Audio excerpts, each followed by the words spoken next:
Você está ouvindo o audiobook de Revista Espírita de 1858, de Allan Kardec. Agora, você vai ouvir o capítulo 73. Setembro. Platão e a doutrina da escolha das provas. Nos curiosos documentos célticos, publicados em nosso número de abril, vimos que a doutrina da reencarnação era professada pelos druidas, segundo o princípio da marcha ascendente da alma humana, a qual percorria os vários graus de nossa escala espírita. Todos sabem que a ideia de reencarnação remonta à mais alta antiguidade, e que o próprio Pitágoras a havia haurido entre os hindus e egípcios. Assim, não é de admirar que Platão, Sócrates e outros partilhassem de uma opinião admitida pelos mais ilustres filósofos daqueles tempos. O que talvez é ainda mais notável é encontrar desde aquela época o princípio da doutrina da escolha das provas, hoje ensinada pelos espíritos, e que pressupõe a reencarnação, sem a qual ela não teria razão de ser. Não discutiremos hoje essa teoria, que estava tão longe do nosso pensamento quando os espíritos nola revelaram, que nos surpreendeu de modo estranho porque, confessamos com toda a humildade, o que Platão havia escrito acerca desse assunto especial nos era então completamente desconhecido, outra prova entre milhares, de que as comunicações que nos foram feitas em absoluto não refletiam nossa opinião pessoal. Quanto à de Platão, apenas constatamos a ideia central, ficando a cada um a fácil tarefa de imaginar a forma sob a qual ela é apresentada, e julgar os pontos de contato que, em certos detalhes, ela pode ter com a nossa teoria atual.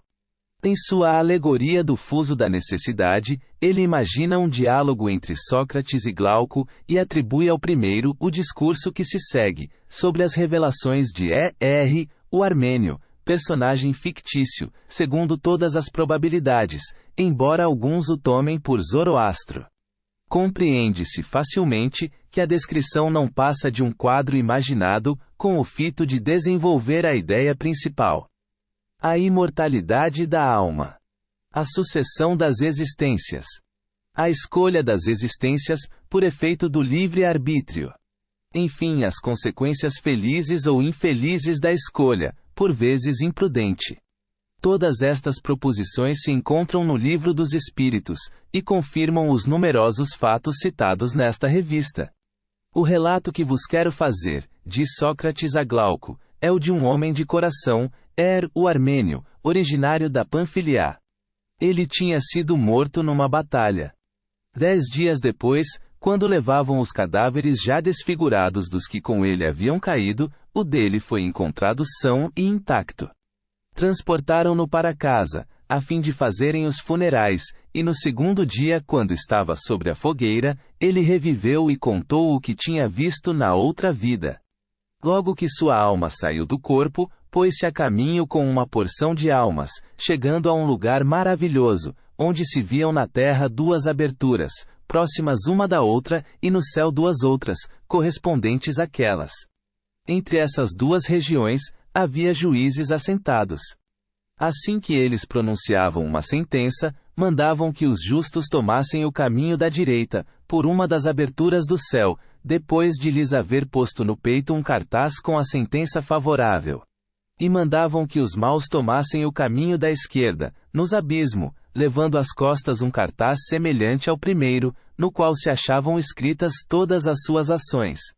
Quando chegou sua vez, declararam os juízes que ele devia levar aos homens a notícia do que se passava nesse outro mundo, e determinaram que escutasse e observasse tudo quanto se lhe oferecesse.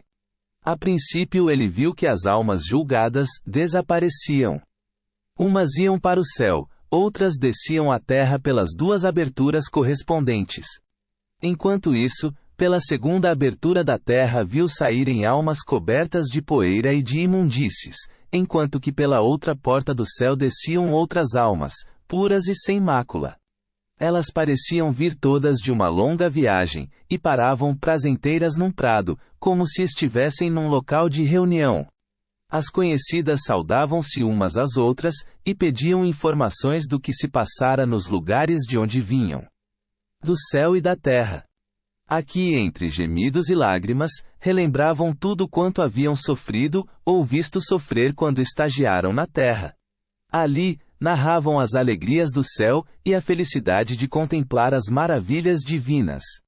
Seria demasiadamente longo seguir todo o discurso do armênio, mas eis, em suma, o que ele dizia.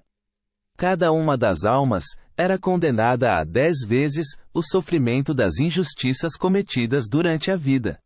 A duração de cada punição era de 100 anos, duração natural da vida humana, a fim de que o castigo fosse sempre o décuplo para cada crime. Assim, aqueles que haviam feito morrer os seus semelhantes em massa, atraiçoado cidades ou exércitos, reduzido seus concidadãos à escravidão, ou cometido outras perversidades, eram atormentados ao décuplo para cada crime. Ao contrário, aqueles que haviam semeado o bem em seu redor, que tinham sido justos e virtuosos, na mesma proporção recebiam a recompensa de suas boas ações. O que ele dizia das crianças que a morte leva pouco depois do nascimento, merece pouca consideração, mas ele garantia que ao ímpio, ao filho desnaturado e ao homicida estavam reservados os mais cruéis sofrimentos e ao homem religioso e ao bom filho as maiores alegrias. Ele estava presente quando uma alma perguntou a uma outra, onde estava o grande Ardieu. Esse Ardieu tinha sido tirano numa cidade da Panfilia, 1000 anos antes. Tinha assassinado seu velho pai e seu irmão mais velho, e diziam que havia praticado vários outros crimes enormes.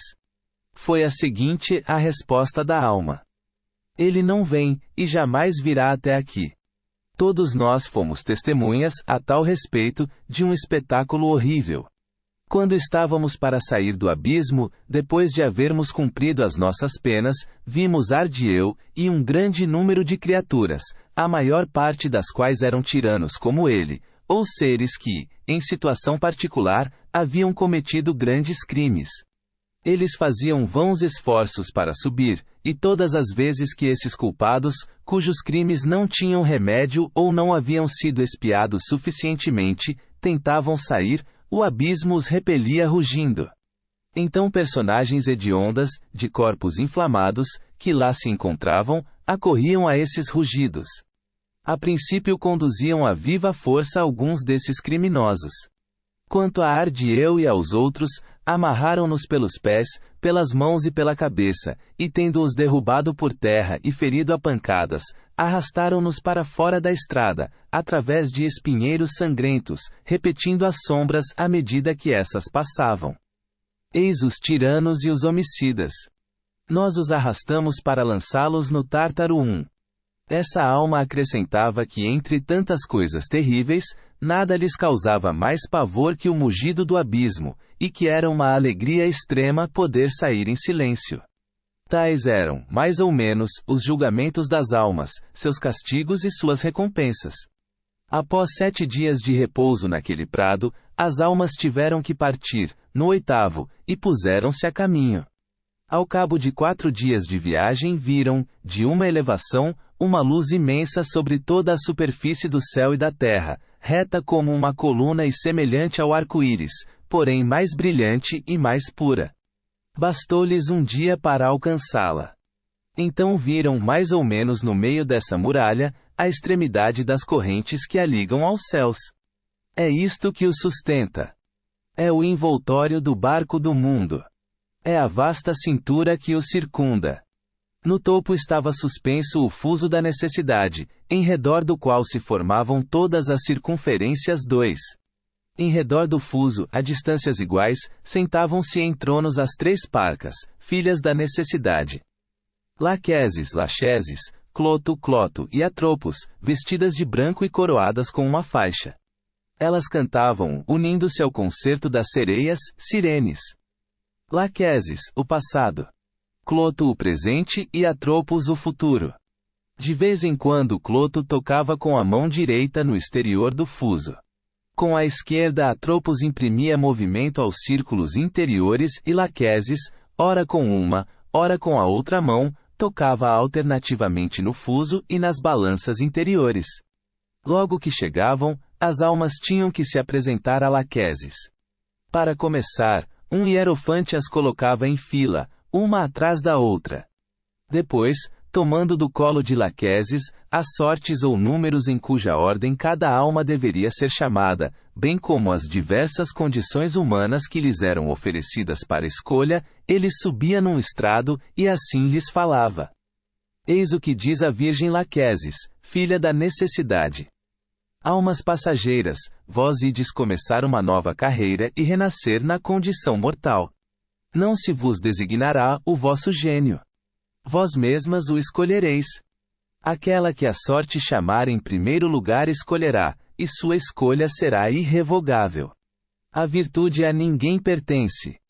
Ela se liga àquele que a honra, e abandona aquele que a despreza. Cada um é responsável pela escolha. Deus é inocente. A essas palavras, ele espalhava os números e cada alma apanhava o que lhe caía à frente, exceto o armênio, que não teve a mesma permissão.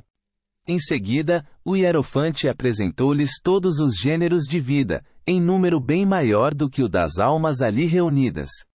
A variedade era infinita. Encontravam-se ao mesmo tempo todas as condições humanas e de animais. Havia tiranias, algumas que duravam até a morte, e outras que se interrompiam bruscamente e acabavam na pobreza, no exílio e no abandono. A ilustração se mostrava sob muitos aspectos. Era possível escolher a beleza, a arte de agradar, os combates, a vitória ou a nobreza de raça. Estados completamente obscuros em todos os sentidos, ou intermediários, misturas de riqueza e pobreza, de saúde e de doença, eram oferecidos à escolha. Havia também a mesma variedade nas condições de mulher. Evidentemente, meu caro Glauco, isto é uma prova dura para a humanidade. Que cada um de nós medite e abandone todos os estudos vãos, para entregar-se à ciência que faz a felicidade do homem. Busquemos um mestre que nos ensine a distinguir entre o bom e o mau destino, e a escolher todo o bem que o céu nos proporciona. Examinemos com ele quais as situações humanas, isoladas ou em conjunto, que conduzem às boas ações. Se a beleza, por exemplo, junto com a pobreza ou com a riqueza, ou se certa disposição de espírito deve produzir a virtude ou o vício. Qual a vantagem de um nascimento brilhante ou comum? A vida privada ou pública, a força ou a fraqueza, a instrução ou a ignorância, enfim tudo quanto o homem recebe da natureza e tudo quanto tem em si mesmo. Esclarecidos pela consciência, decidamos qual a sorte que a nossa alma deve preferir. Sim, o pior dos destinos é aquele que a tornasse injusta, e o melhor, aquele que incessantemente a conformasse à virtude. Tudo o mais nada é para nós. Esqueceríamos que não há escolha mais salutar depois da morte, do que durante a vida. Ah! Que este dogma sagrado para sempre se identifique com a nossa alma, a fim de que ela não se deixe lá embaixo fascinar nem pelas riquezas, nem pelos outros males dessa natureza, e que, atirando-se arduamente sobre a condição de tirano, ou qualquer outra semelhante, não se exponha a cometer um grande número de males sem remédio, e a sofrê-los ainda maiores. Segundo o relato de nosso mensageiro, teria dito o hierofante: aquele que escolher por último, desde que o faça com discernimento e que seja coerente em sua conduta, pode ser prometida uma vida feliz. O que escolher em primeiro lugar, guarde-se de ser muito confiante, e o que escolher por último, não se desespere. Então aquele que a sorte chamar em primeiro lugar, avançou às pressas, e escolheu a mais importante tirania. Arrastado por sua imprudência e por sua avidez, e sem atentar bastante para o que estava fazendo, não percebeu a fatalidade ligada ao objeto de sua escolha, e que um dia falo ia comer a carne de seus próprios filhos, e cometer muitos outros crimes horríveis. Entretanto, quando considerou a sorte que havia escolhido, gemeu, lamentou-se, e esquecendo as lições do hierofante, acabou acusando como responsáveis por seus males a fortuna, os gênios, tudo menos a si próprio. 3. Essa era uma daquelas almas que vinham do céu. Ela tinha vivido, em existência precedente, num estado bem governado, e havia feito o bem, mais pela força do hábito do que por filosofia. Entre as almas que caíam em semelhantes enganos, as que vinham do céu eram numerosas, pelo fato de não haverem sido provadas pelo sofrimento. Ao contrário, aquelas que, tendo passado pela morada subterrânea, tinham sofrido e visto sofrer, não escolhiam tão às pressas. Daí, independentemente da sorte na classificação para serem chamadas à escolha, resultava uma espécie de troca de bens e de males para a maior parte das almas. Assim, um homem que a cada renovação de sua vida na Terra, se aplicasse constantemente à sã filosofia e tivesse a felicidade de não ser aquinhoado com os últimos lugares, teria grande possibilidade, conforme o relato, não apenas de ser feliz neste mundo, mas ainda, durante sua estada na Terra, bem como no seu retorno, andaria por caminhos ligados ao céu, e não pelas penosas veredas do abismo subterrâneo. Acrescentou o armênio que era um espetáculo interessante ver de que maneira as almas faziam a escolha. Nada mais estranho e ao mesmo tempo mais digno de compaixão e de irrisão. Em geral, a escolha era feita segundo os hábitos de vida anterior. E.R. tinha visto a alma que outrora pertencera a Orfeu escolher a alma de um cisne. Por ódio às mulheres por quem tinha sido morto, não queria dever a nenhuma delas o seu nascimento. A alma de Tomíris tinha escolhido a condição de Rouxinol. Reciprocamente, um cisne, bem como outros músicos como ele, tinham adotado a natureza do homem. Uma outra alma, chamada em 20º lugar, tomou a natureza de um leão. Era a de Ajax, filho de Telamon. Ele detestava a humanidade, devido à recordação do julgamento que lhe havia tirado as armas de Aquiles. Veio depois a alma de Agamenon, cujas desgraças o tornavam inimigo dos homens. Tomou a condição de águia. Ao meio à cerimônia, a alma de Atalanta foi chamada a escolher. Tendo considerado as grandes honras tributadas aos atletas, não resistiu ao desejo de ser um deles. Epeu, construtor do cavalo de Troia, tornou-se uma mulher industriosa. A alma do bobo Tercita, uma das últimas a apresentar-se, revestiu a forma de um macaco. A alma de Ulisses, que o sorteio havia colocado por último, também veio escolher. Como a recordação de seus longos reveses lhe tivesse tirado toda a ambição, procurou demorada e penosamente, e encontrou num recanto, a vida tranquila de um homem a quem todas as outras almas haviam deixado de lado. Dando-se conta de sua opção, aquela alma disse que não teria feito outra escolha, mesmo se tivesse sido a primeira a ser chamada. Os animais, sejam quais forem, passam igualmente por corpos uns dos outros ou por corpos humanos. Os que foram maus tornam-se animais ferozes, e os bons, animais domésticos. Depois que todas as almas haviam feito a escolha de sua condição, aproximaram-se de Laquesis, segundo a ordem de escolha. A parca deu a cada uma o gênio de sua preferência, a fim de lhe servir de guardião durante a vida e de ajudá-la a cumprir o seu destino.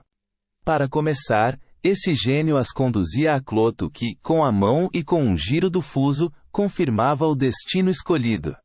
Depois de haver tocado no fuso, o gênio a conduzia a Atropos, que enrolava o fio para tornar irrevogável aquilo que havia sido fiado por Cloto. A seguir, avançavam para o trono da necessidade, ao pé do qual a alma e seu gênio passavam juntos. Depois que todas haviam passado, dirigiram-se para uma planície do Létis, o esquecimento 4, onde experimentaram um calor insuportável, porque aí não havia árvore nem plantas.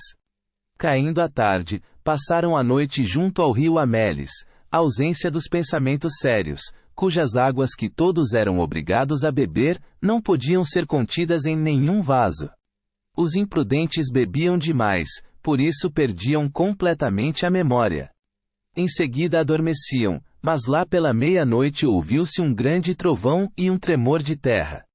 Logo as almas foram dispersas para todos os lados, em direção aos locais de seu nascimento terrestre, como estrelas que de repente brilhassem no céu.